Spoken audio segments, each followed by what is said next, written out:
Hello, ladies and gentlemen. It is I, Emily Sophia, here to break down for you guys Season 3, Episode 10 of Hannibal. So we are on this week, and The Woman Clothed in the Sun, which is a title that differs ever so slightly from last week's episode, which was, I believe, in The Woman Clothed with the Sun.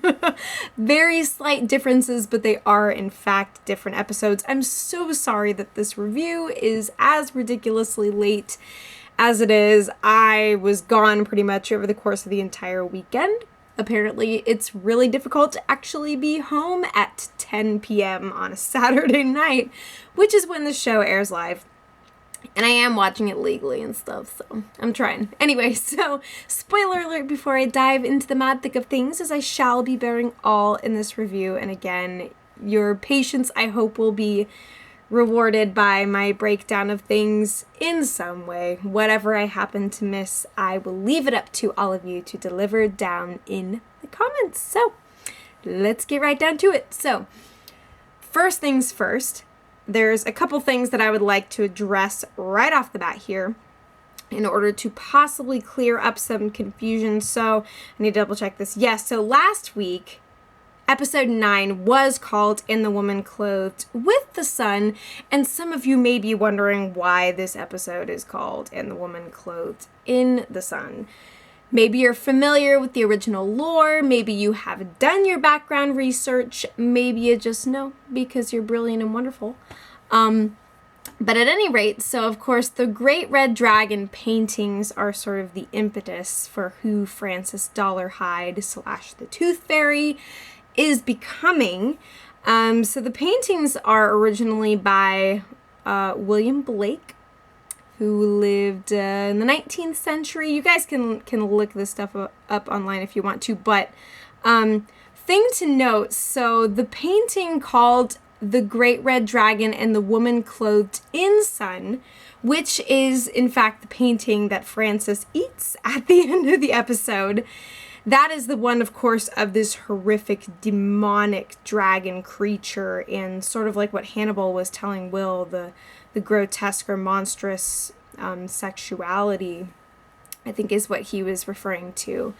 And then the woman clothed in sun is caught entwined in the tail of the beast, and he appears to be overpowering, overtaking this woman. Whereas there is another painting called The Great Red Dragon and the Woman Clothed with the Sun, which we got to see a visual representation of that painting in this episode too, namely in the lovemaking scene between Francis and Reba, who, as Francis is gazing up at her, sees this beautiful glowing golden figurine. And even in the scene where the two of them are feeling the sleeping tiger, there is a brightness and a glow to that scene that's very reminiscent of the lovemaking scene that we got. Yet another trippy, I don't know if it's not psychedelic, but psychedelic love is something that Hannibal has come to be known for. Not necessarily Hannibal himself, although, you can draw your own conclusions in the boudoir. But yeah, so that's the one, of course, where she... Reba is shown as the woman clothed with the sun from Francis's perspective, so that's just a cool little disparity there. The titles are so incredibly similar. They're both like depictions of the same sort of event, except from a different perspective. And the Great Red Dragon and the Woman Clothed with the Sun certainly has an appearance where the woman is transcending or something, that's really cool about that. But I love the way that the show has played with the artwork and has taken all of those visual cues. I mean, we expected nothing less, right? So I adore that, and I'm very much satisfied with the way that this show is continuing to go. Now, something that's kind of crazy and that stuck out to me and probably stuck out to a lot of you in watching this episode, it first came up in Bedelia's speech as she is giving this lecture about her experience in the belly of the beast, and she's talking about the idea of hell, and interestingly enough, kind of playing the part of Hannibal when he was in Italy lecturing about Dante and all of that. So now she herself is lecturing about Dante, except in the context of this sort of made-up experience of her being completely subjected to the will of Hannibal, being one who had no choice in matters, who was drugged up and forced into this other life, into the identity of Lydia Fell. And she talks about the idea of hell and how it was Dante who kind of created this idea of a planned space of hell, whereas formerly it was going into the mouth of the beast, which is, of course, a reference to cannibalism and the type of being that Hannibal is. But then what's crazy is the way that we get to see Francis in this episode consuming the painting of the great red dragon and the woman clothed in sun. That almost has a cannibalistic feel because he is not yet fully dragon, and yet we feel the rawness and the intensity behind the act, and it is so carnal, it is so bestial, it is so terrifying and inhumane that even though he is just consuming this paper, this fibrous material and chalk and watercolor paint, what the crap ever, it feels as if he is consuming life itself. He is consuming hell itself. Which, again, just all of these points, all of these disparate aspects of the show come together in such a beautiful and majestic and crazy way. I could not possibly love it any more than I already do. So as far as my favorite aspects of the episode go, I think, again, the lovemaking scene between Francis and Reba was so incredibly beautiful, so overwhelmingly intimate. And I actually watched this episode twice because the first time I watched it, I was a little bit drunk and I could not handle what was going on. So I tried. I decided to come back to it. I think that we'll all be better for that. But yeah, it was so lavishly and beautifully done. And we just we feel the tragedy mounting already. And in just the way that Francis allows himself finally to be felt by her, and the way that they're able to bond over the sleeping beast, because Francis, in fact, is that sleeping beast.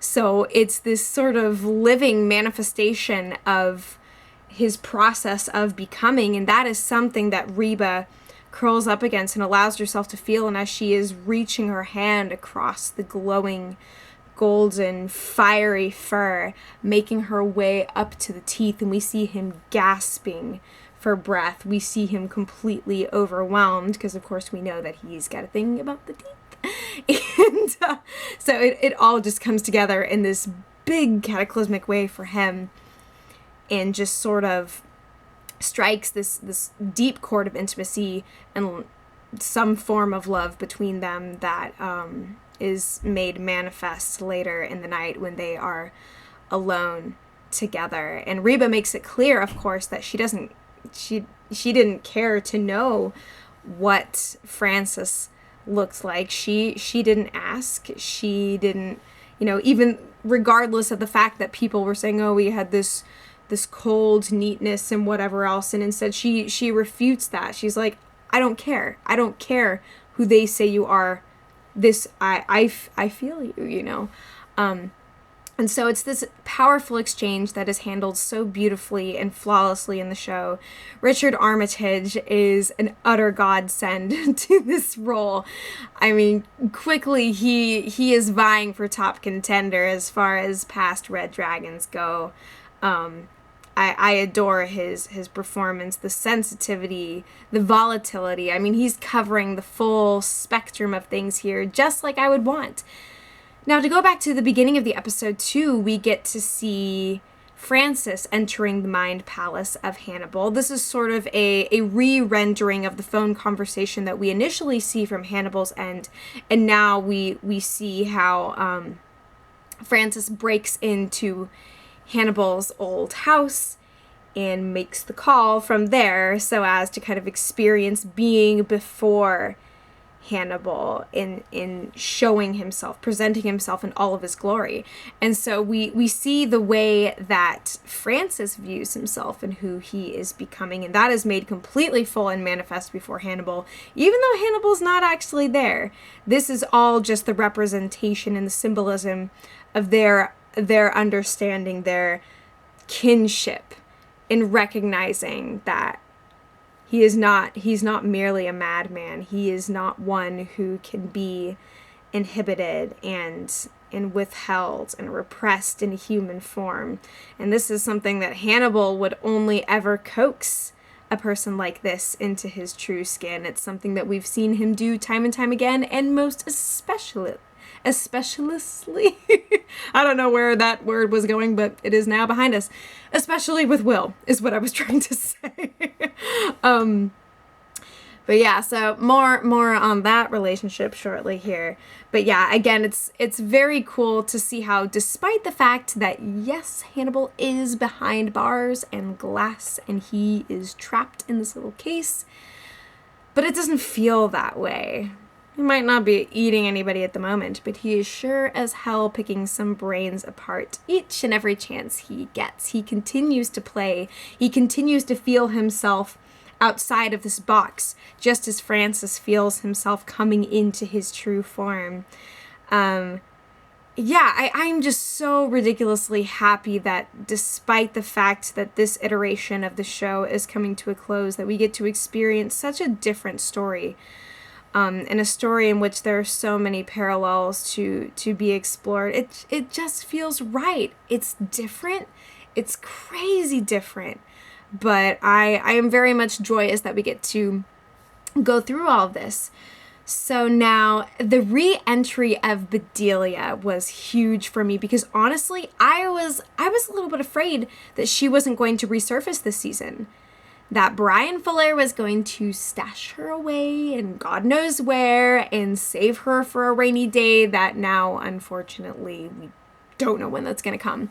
So the fact that we even got to see her again was absolutely enormous, and that we get further insight into her past and into the patient whom she killed. We now recognize that for everything that we thought we might have understood about Bedelia, even those foundations have been shaken, we knew that there was something in her that had to be just compatible enough with Hannibal for her to look so lithe and relaxed on that plane ride overseas with Hannibal after he's left all these broken, bloodied bodies in his home and trashed the place. The fact that she was able to accompany him in any degree just goes to show that, yeah, there's a bit of a kinship between the two of them, and they are more like-minded than, I would say, Will and Bedelia. Which is interesting because we see in the past how Hannibal has tried to impart his worldview into Will, and now we sort of see Bedelia underscoring the differences between the two of them. All of this is, of course, in response to Will's very sharp criticisms of her traveling so far up into the anus of the beast that she could not be bothered. I love that he could go from making like an asshole joke to, saying that she hitched her star, to I forget exactly how he said it, but it was in that scene after the lecture, which he caught the very tail end of, and then decided to make an appointment with her to continue to pick her brain, and in so doing better understand kind of who he is, who Hannibal is, and where does this woman in the love triangle fit. And consistently, Bedelia, of course, underscores the fact that she's just the old flame. I mean, the fact of the matter is that Will continues to be the number one gun in the heart of Hannibal. And And I think coming from the very recent ex, that's got to be a pretty true testimony. You know? Some food for thought there for you. But yeah, their entire exchange is just so brilliant. The parallelism between Will Graham and between Bedelia's patient, of course, who the role was in fact reprised by Zachary Quinto, who had played the original body that we saw in flashbacks past. And now we get to go all the way into this business, into the deep throat zone. And it is visceral as all get out. I mean, watching it the second time, it was even more challenging for me, but I had to see the entire thing through to the end, because we see the fact, there's this discussion of the fact that both Bedelia and Will possess these deep levels of empathy. Will, of course, has compassion to help the broken bird, whereas there is an impulse that Bedelia knows full well is within her, and that is to crush the weakness, to primally resist this broken thing, and to continue to become. And so we see that on full display in all of her interactions with her patient, who I am forgetting his name at the moment, but the fact of the matter is that this guy, who I thought was going to be completely balls to the walls crazy, I mean, just sort of in the fabric of my mind, that was the way this patient was, but in fact, he's a relatively more put together man. I mean, yes, paranoia in the mix. Yes, we definitely do see that knee-jerking fear, anger reaction in him, but is it warranted? Yes. This guy doesn't even know the half of it. So it completely makes sense and resonates with us. I mean, he's basically all of us as the audience at the beginning of the show, as we are trying to resist what we are watching, what the dear doctor is trying to prescribe. And of course, when he finds out that Bedelia would do that exact same thing, that pretty much puts the nail in the coffin. Down goes the tongue. And in the moment where we actually see Bedelia filled with terror and out of her element for arguably the first time. I mean, yes, we did get to see a little glimpse into the scene before, but I mean, man, we really get into that moment, into the knit and the grit and the gore of it. And just the look on Bedelia's face is that of, I have to help you, I have to help you. And then there is this moment where she's reaching in to try and clear his air passage, but instead just plunges through and just goes ham. And it is over. And there's been a lot of discussion, of course, that the moment has this almost creepy, crazy, orgasmic sort of feel to it. I mean, just from the look of her face, the sheer relief that it is ended. But man, yeah, so it's distinctly possible and likely that Hannibal conditioned this to happen, and to give Bedelia the opportunity to show her true colors, to react against this weakness. Now, is that the same thing that unfolds in Hannibal? It's difficult to say, but it's certainly something that made their partnership feasible to some degree. Although what Bedelia seems to imply is that she could never go all the way, and we never did see her go all the way back when the two of them were in Italy. We, of course, saw her skirting around the edge of her meals. And, well, we did actually see her pull the knife out from the skull of the guy and essentially becoming the person who killed him because Hannibal put it there in the first place. Talk about a little catch-22. But yeah, so I guess technically, yeah, we have seen her put in these places of compromise before, where Hannibal simply wants to see how she will react. But she was never compelled to go forth and do something of her own volition completely. She was able to dwell in this area of gray. She was able to survive to some degree and come out more or less intact. And that's the darkness within her that complements Hannibal's. And yet she seems to suggest that just as Will is capable of great compassion, that righteous violence of which he is capable is something that Hannibal has tweaked within him and has learned to play with in his own ways. And so perhaps even Will is capable of more atrocities than Bedelia could be, because he's a gun. He's a weapon, essentially. And we know that to be true. But man, I mean, would you say that Bedelia is more like Hannibal or more like Will? You know, there's both sides to the story, and they go in so many different directions. Because we've seen, in some degrees, Bedelia and Will sort of being the victims, but then to some extent there's something within themselves that they have to own, they have to seize and understand. Is Will a murderer? Is Bedelia? Arguably, neither of them are. But it's all about how they kind of use these capacities within themselves. What barriers are there keeping them from or compelling them to crush the weak and wounded creature? And Bedelia cautions Will in that respect and says, hey, you just might do yourself a whole hell of a lot of good if you stop trying to pick up those little birdies on the side of the road. Just saying. That's a healthy little dose of foreshadowing for us, I think, as we go forward. But man, am I excited to see where this goes. I'm going to go ahead and wrap it up here, but thank you guys so much for watching.